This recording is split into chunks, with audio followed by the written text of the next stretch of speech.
বন্ধুসকল আমি সকলোৱে বিয়া প্ৰগ্ৰেম এইবোৰত মদ খাই উৎপাত কৰা মানুহক নিশ্চয় দেখিছোঁ কিন্তু আপুনি কেতিয়াবা এইটো ভাবিছেনে যে এলকহল বা মদ বোলা বস্তুটোৱে এনেকুৱা কি যাদু কৰে যে মানুহৰ মুখ চকুৰ পৰা আদি কৰি হাত ভৰিলৈকে জঠৰ কৰি দিয়ে যদি নাজানে তেনে এই ভিডিঅ'টো সম্পূৰ্ণকৈ চাওক আৰু যদি এতিয়ালৈকে আমাৰ চেনেলটো সাবস্ক্ৰাইব কৰা নাই তেন ভিডিঅ'টোৰ তলত থকা সাবস্ক্ৰাইব বাটনটোত ক্লিক কৰি বেল আইকনটো প্ৰেছ কৰি দিয়ক যাতে এনেকুৱা ধৰণৰ ইন্টাৰেষ্টিং ভিডিঅ'বোৰ অসমীয়াত সকলোতকৈ আগত পায় জাৰ্মানীৰ হাইডেলবাৰ্গ ইউনিভাৰ্চিটিত কৰা এটা ৰিচাৰ্চৰ পৰা এইটো জানিবলৈ পোৱা গ'ল যে এলকহলৰ মলিকুলবোৰ বহুত সৰু সৰু হয়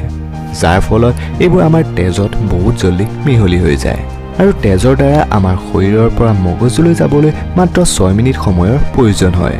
আৰু এইবোৰে আমাৰ ব্ৰেইন অৰ্থাৎ মগজুত গৈ তাত থকা নিউৰোট্ৰেন্সমিটাৰবোৰক প্ৰভাৱিত কৰে ফলত সেই নিউৰোট্ৰেন্সমিটাৰবোৰে আমাৰ নাৰ্ভাছ সিস্টেমক কমিউনিকেট কৰিব নোৱাৰে যেতিয়া নিউৰোট্ৰেন্সমিটাৰবোৰে ভালকৈ মগজুক মেছেজ দিব নোৱাৰে তেতিয়া আমাৰ ব্ৰেইনে আমাৰ কথা কোৱাৰ শক্তি আৰু চলাচল কৰা শক্তিক বাধা প্ৰয়োগ কৰে যাৰ ফলত মদ খোৱা মানুহে ভালকৈ কথা কোৱা আৰু চলাচল কৰাত খেলিমেলি কৰে সো আপুনি আগত ইয়াৰ বিষয়ে জানিছিলে সেইটো মোক কমেন্ট বক্সত জনাব আৰু যদি ভিডিঅ'টো চাই কিবা ভাল পালে বা ভিডিঅ'টোৰ পৰা কিবা জানিব পাৰিলে উলিয়াবে দেন ভিডিঅ'টো লাইক কমেন্ট শ্বেয়াৰ কৰি দিব